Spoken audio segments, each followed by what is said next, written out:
All right, this is Honors Algebra 2 Pre-Calc. We are doing 3.3 in Algebra 2, which is linear inequalities in two variables. So when we graph linear inequalities, we're going to follow basically the exact same steps that we follow when we graph linear equations. No big difference at all, in fact.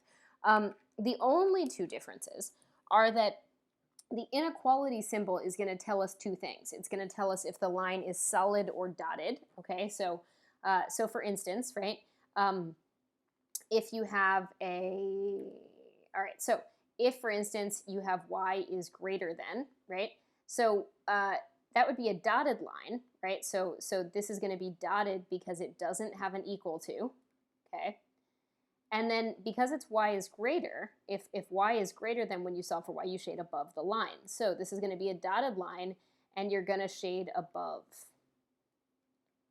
right, you're going to shade above the line. If you see something like y is less than, well, again, that would be dotted, right? That would be dotted because it doesn't say equal to, but you would shade below the line. So you'd shade below the line because it says y is less than. Y is greater than or equal to, well, that's going to be solid because of the equal to, solid. And it's going to be shaded above the line because it says greater. And then the last case, the one that I didn't list, is if y would be less than or equal to. The fact that it has the equal to tells you that it's a solid line, right? And then because it says less than, you would shade below the line, okay? So basically that's the only difference, is that we solve down to y just like we normally would. We plot the points and go to make our line just like we normally would. But the line is either going to be dotted or solid, and we're going to either shade above or below the line. That's sort of the gist. So I'm going to give myself a little bit of space over here because you already had that, and you can pause or go back if you need it. Okay, so any point within the shaded region, so any point inside that shaded region is considered a solution. Solid lines, so the line that we create is sometimes called a boundary line, right? Because it is the boundary of the solution. Solid lines count as part of the solution, but dotted lines don't. So here's an example. If we have y is greater than or equal to negative 2x rather, plus 3. So this red line is definitely the line y equals negative 2x plus 3. Because it says equal to, it's a solid line, right? It's got a y-intercept of 3 and then down to right 1. And then because it says y is greater than, I shade physically on top. Now if you're having trouble picturing what's on top and what's below, pretend that this is a ladder. If the guy could stand on the ladder, right, standing on a ladder, versus a guy hanging from the ladder, right, that tells you which side's on top, right? And this guy's like, hi, and this guy's like, help, right? Because he's hanging from a ladder. He's like, why are you just saying hi, man? I like totally need help. I'm not an American Ninja Warrior. Anyway, so point being that this is shaded above. So what you'll notice is that the point 2, 2, just as a random example, is a solution to this system because 2, 2 is in the shaded region. And sure enough, if you plugged in 2, 2, you'd get 2 is greater than or equal to negative 4 plus 3, which is 2 is greater than or equal to negative 1, and that's true. But 0, 0 is not a solution to this system because if you see that it's not in the shaded region, but also if you plug in 0, 0, you're going to get 0 is greater than or equal to 0 plus 3. 0 is greater than or equal to 3. Well, that's a big old lie, so it's not a solution to that inequality, all right? So, anywho, that's the way it's going to work, and we're just going to do a whole bunch of practice at these and a bunch of examples. So, moving forward. Example 1, we're going to graph y equals 2x plus 5. So, I'm going to graph 2x plus 5 the same way I normally would, but before I do that, I'm going to make two observations, okay? Observation number 1, this is a solid line because it has this equal to, right? So this is what makes it solid, right? Observation number 2, since this is already solved for y, right? So this is already solved for y, and not every equation or inequality we're going to have is already solved for y, but it's already solved for y, and we have y is less than, right? What that tells me is that I'm going to shade below the line. Okay, so those are the two observations I need to make. So now I'm going to go ahead and plot that line. We'll do it in purple because, you know, just because. So there's a y-intercept of 5, which means I'm going to start at 5 on the y-axis. And then my slope seems to be 2 over 1, which would be up to right 1. So I'm going to go up to right 1. You can do it a couple times if you want. That's fine. You can also go down to left 1, right? So that's the gist. You don't need that many dots. Okay, and I see that it's supposed to be a solid line, right? So I go ahead and make my lines solid, and I'm sorry in advance that I can't graph lines to save my life, but you get the gist. Okay, so there's my line, right? And then remember, if you're trying to picture what's above or what's below, picture whether someone is able to stand on the ladder or whether they would be hanging from the ladder, right? So I want to shade below. Well, that would be where the guy's hanging from the ladder. So that means that I'm shading down here. And you don't have to go crazy with your shading. I can tell that that's the shaded region, right?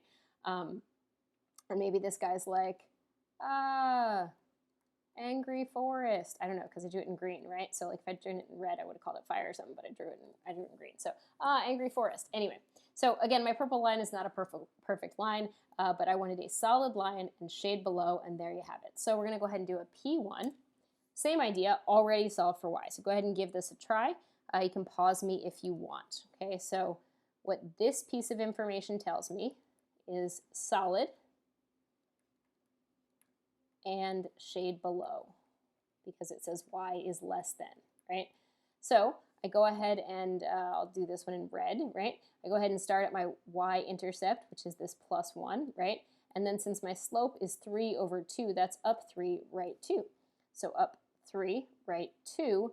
And you can keep doing that all day if you want. You could go down 3 and left 2, right? But the point is that you're making this into a line. Now at some point, you're going to make a solid line and then realize, oops, it was supposed to be dotted. And if you're someone who does math in pencil, not a big deal.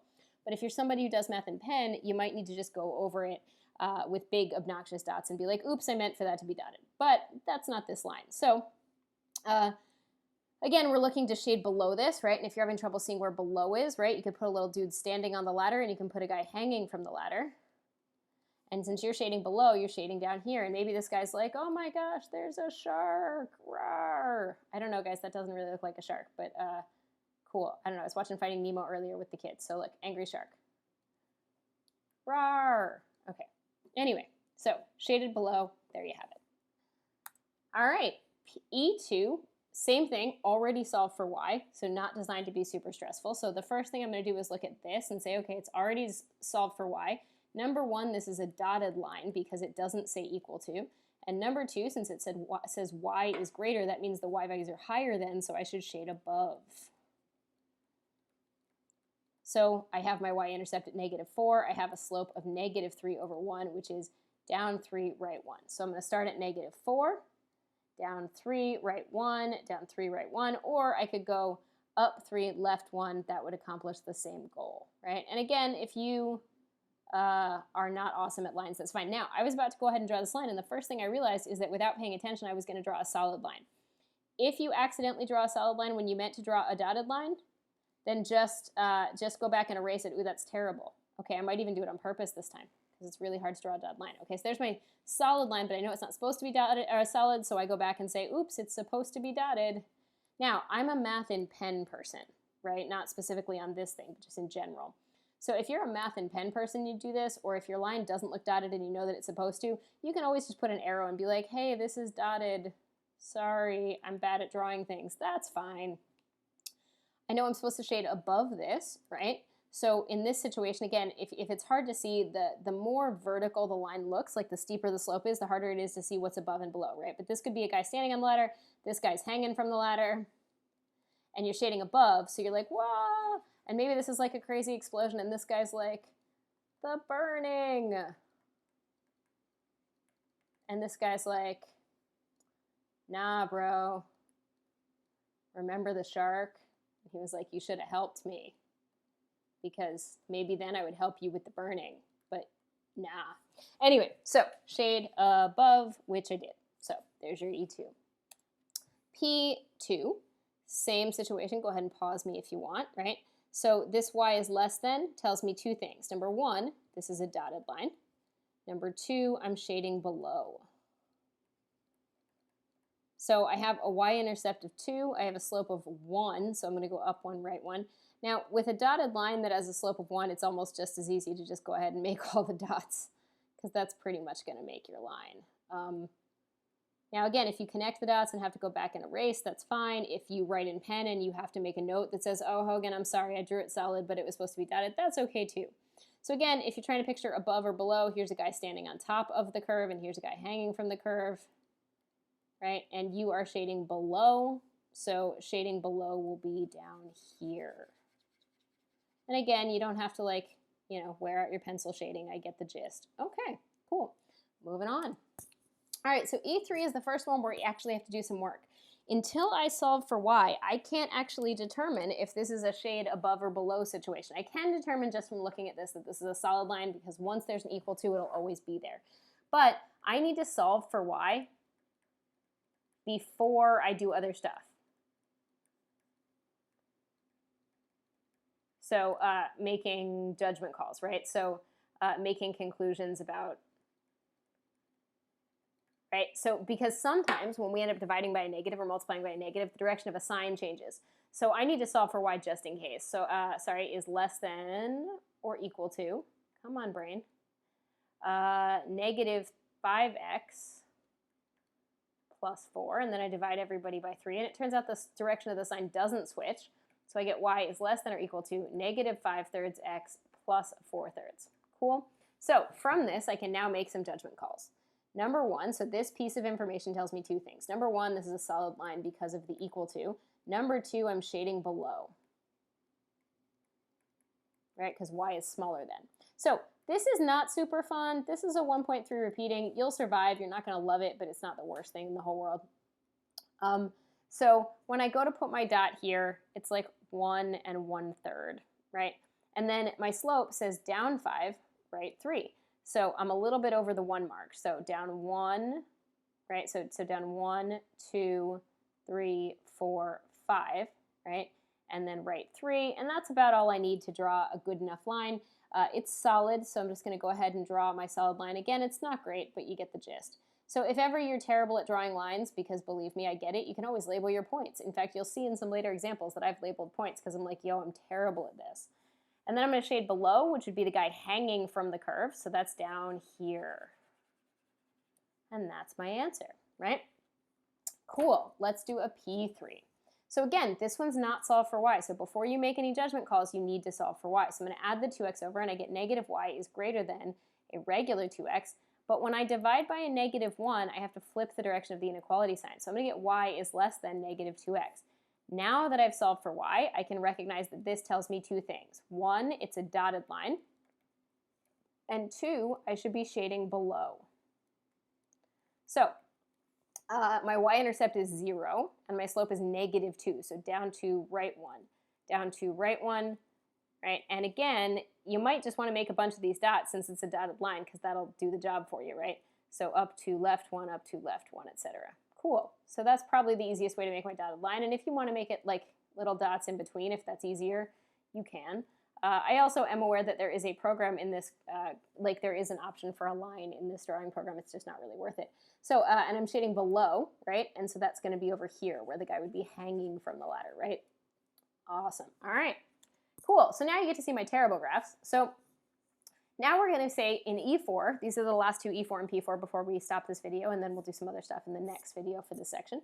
In E4, we're now given a graph and we're asked to write the inequality. So before I do anything else, I should make some observations. Number one, in A, I see that this is a solid line, and number two, I see that I'm shading above.